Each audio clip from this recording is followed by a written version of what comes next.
Data is one of those things that a lot of people are looking at in the current property investing environment. It's one of those things that's become incredibly popular over the last 5 to 10 years. And there's many different data sources and property analysts out there. Tonight, we managed to get somebody on who's looked at over 80,000 data points over the last sort of couple of years to understand what actually works. What are the fundamentals? Because everybody's looking for the quick win, and we are able to provide some analysis on that. But with this person, with Luke from Microburbs, you have a fundamental understanding of what you're going to get, how you're able to profit from the data that many people aren't looking at. This is a session not to be missed. It's something where we unpack things such as turnover of stock. We look at understanding what makes properties unique, what is driving the prices, and many other data points that you need to be considering when looking at your next property purchase. It was an amazing session. We also looked at, when data doesn't work well. Hi everyone, I'm Jeff Miles, and together with Joe Tucker, we've created Australia's largest property Facebook community with over 75,000 property investors. Each week we interview top property experts, and you get to sit along and be part of that. Let's dive into the session with Luke Metcalfe from Microburbs, who's an expert data analyst who's been doing this for over 20 years and has looked at 80,000 plus data points to help you, enable you to pick your next property investment.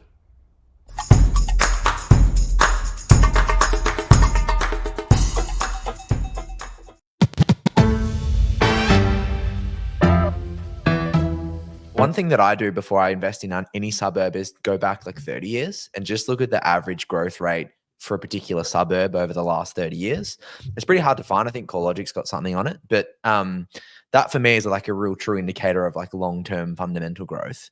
But outside of like just average growth rates, is there anything that you see in the data or look at in the data as like a key indicator for those really long-term views? Yeah. So one thing you'll see is that capital cities will have outperform overall regional. That's not to say there aren't great deals in regional. So regional is a bit more, I often think of this as like analogous to the stock market. So you think of regional towns as like penny stocks. So you can get a massive return, but they could also have really poor returns. What are long-term indicators? So there's most things tend to even out. So you can't look at, I haven't seen market timing over that period. If you're looking 30 years, so our data goes back to 1990. So you don't have that much wiggle room on either side to back test, because you're only talking about 34 years. So it gets harder to know, because another problem is that this is a really big problem in analyzing the real estate market, is that if you're looking at smaller chunks of time, which you're not doing, but just to illustrate, you look at smaller chunks of time, like the last 3 or 5 years, you'll see a trend and then it will go into reverse. So similarly, if you're looking at, say, 1990 to 2020, then it may be some long-term pattern but then the last 4 years, it's been the opposite. So it's harder to know on that sort of thing. But you can certainly just ask the machine what have been the top growers. So it was like there was Valentine in Newcastle, New South Wales. That was an extremely good grower. And so I think, proximity to bodies of water is a good thing. Coastal.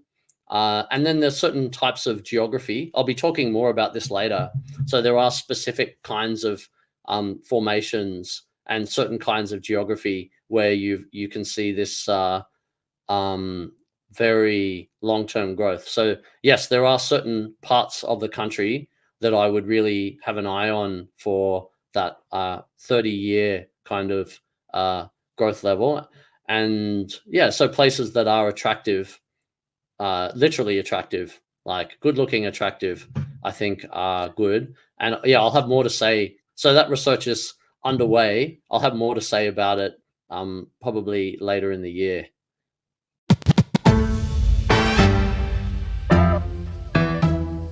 how many data points would you say people should be considering before they sort of start to see, or how many data points do you like to look at before you get some confidence on a market? Yeah, so the biggest one is the market cycle timing. Absolutely. Yep. So markets are mispriced. So you have exuberant markets and you have overly pessimistic ones. So that is the most universal thing. You should always look at has it boomed? Has it boomed too much relative to other comparable places? So that is like as close as a universal law as you can. I would look at yield. Broadly speaking, also there is gentrification. So this is another Goldilocks kind of metric. So at the bottom end, you've got your troubled suburbs, highly disadvantaged suburbs. Obviously, you can have towns that get taken over by meth. There's a few indicators there. It's not a simple matter of it's just public housing bad or underclass bad, welfare dependency bad. There's more nuance in there. So there are certain types, and we'll be boiling these into scores later on. But public housing is a dampener on growth. So on that is definitely something. And then you start to move up and you start to get these more gritty kind of places where, the Aussie battler kind of places. There's some indicators there that show great growth potential.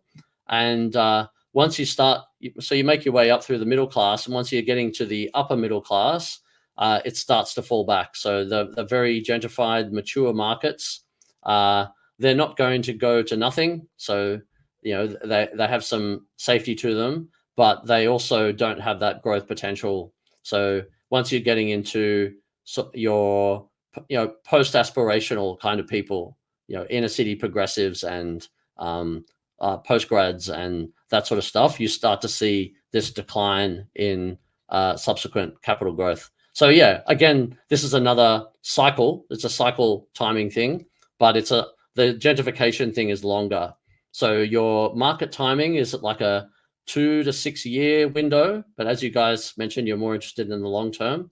So your gentrification is a bit longer. It can be like 4 to 10 year, maybe longer kind of period.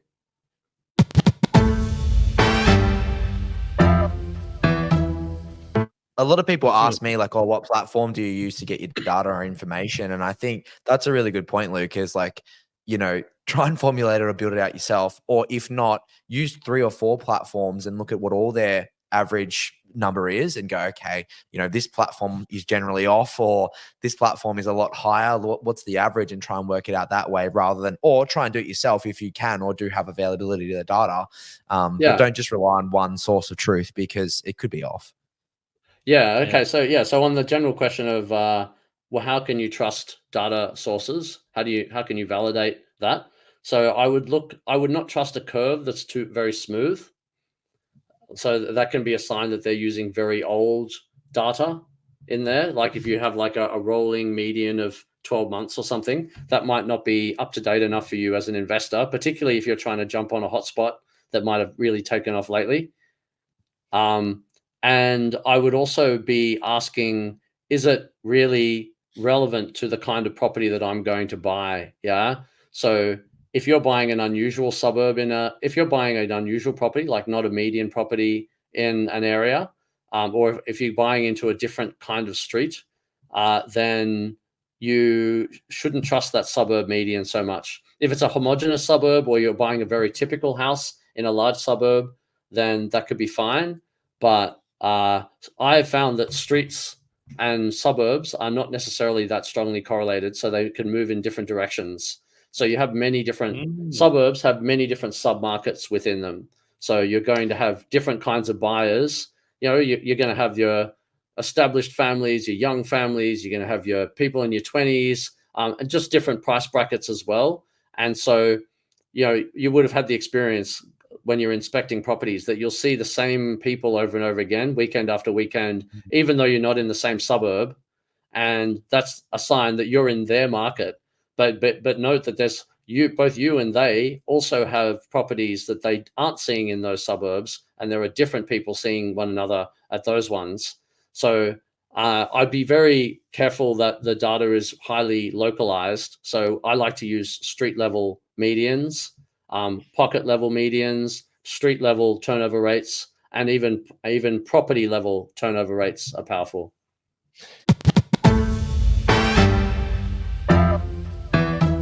And I'm interested to know what do you sort of see in buying unique-ish sort of assets? I mean, I don't know that this is a unique asset. I don't know Ipswich all that well, but we're buying an asset that may not have all that many direct comparables. Is that something that maybe people should, unless they're willing to take a bit of a chance? Is that, yeah? Are they better off buying a typical stock for the area or the market? Or I mean, I'm not saying that people should take any sort of advice off the internet, but is that something you've seen in your models do a little bit better? Something that you can actually readily value quite easily? Yeah, I would go. I mean, if you knew, for example, that a property was going to get rezoned, I would buy it. Like, no question. So if you obviously don't break the law, don't like pay off somebody at council. But if you had some information like that, then obviously that would be over and above what a model can do, because the models also say that rezoning is as good a return as you're ever going to get. So you can get 35x sometimes. That's 3,500%. So by all means, but yeah, should you avoid certain rare stuff because of data?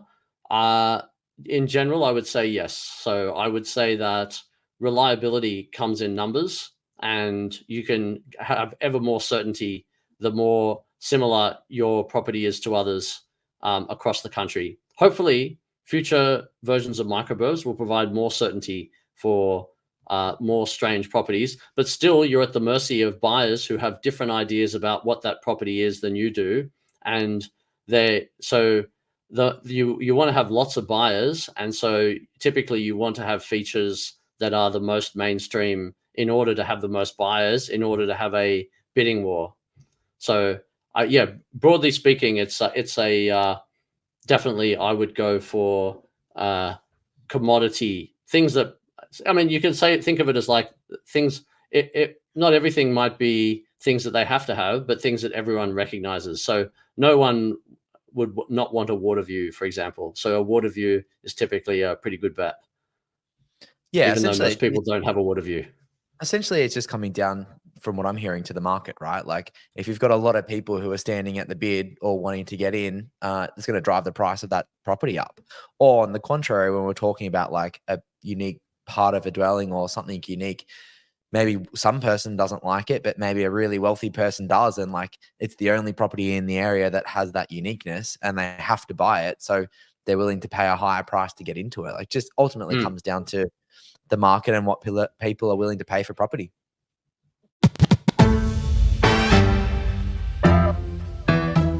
What do you guys think about housing affordability, and is that going to become a greater sort of issue moving forward? I mean, I don't think it will become less of an issue, but how do we tackle something like that? Is there a way to tackle it? I'll throw to Jordan first, because I'm sure you've thought about it. Yeah, Probably. I think we could probably just look to other countries and what they've done. I think affordability holistically, like people are going to need a roof over their head, and a lot of people are saying, well, the smashed average generation, it's becoming harder and harder and harder, but the government and banks and policy are going to have to change to accommodate the time. So even if property does become more and more expensive, they might start to introduce things like 40-year loans.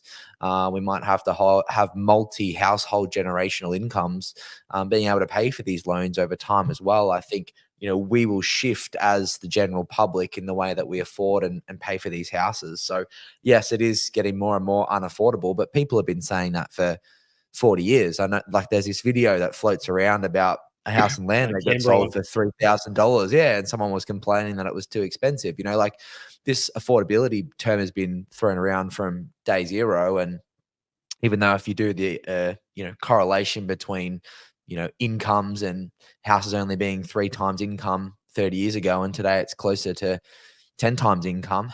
Yes, it has become more unaffordable, but interest rates were also at 17% back then or higher. And today they're at 6.5%, and they might start to come down. So, you really just need to do it in comparison to where we are in the economy with interest rates, inflation, and everything else coming into play. But I do think that policy will shift to accommodate for the next generation being able to get into the market, because everyone's going to need a roof over their head at some point. Yeah, one less common angle that people give on this, obviously it's a very well discussed subject. One angle is that what's the price per, is that expensive per square meter? So Australians have large homes, so that can lead you in a couple of different directions. So if it's not actually that expensive per square meter, do you allow, granny flats and co-living and multi-family homes? And so we go back to more the norm. Another point is that you're seeing a big shift in the generations. They're not moving out of home so much. They're in their own world on their screens anyway, so maybe they don't need as much space. So one potential is for existing housing stock to just be more utilized. So with millennials, there's supposed to be a trend. I did some consulting on the co-living thing. So they would have a small little dorm room or their own little private room, but then the main living space would be downstairs. So if you start to rethink how much you can actually pile into a home, that can be a solution to the problem. Obviously, there's the standard things of immigration, supply. Obviously, when it comes down to it, is we're not building enough. Obviously, there's just not enough supply in the market, and we're creating lots of demand with immigrants but not providing supply. So yeah, one thing, like you say, Jordan, is maybe you open the purse strings a bit more and let people put more money into real estate, or do you find ways to get the prices down a bit, and also allow landlords to just extract more rent by having more tenants?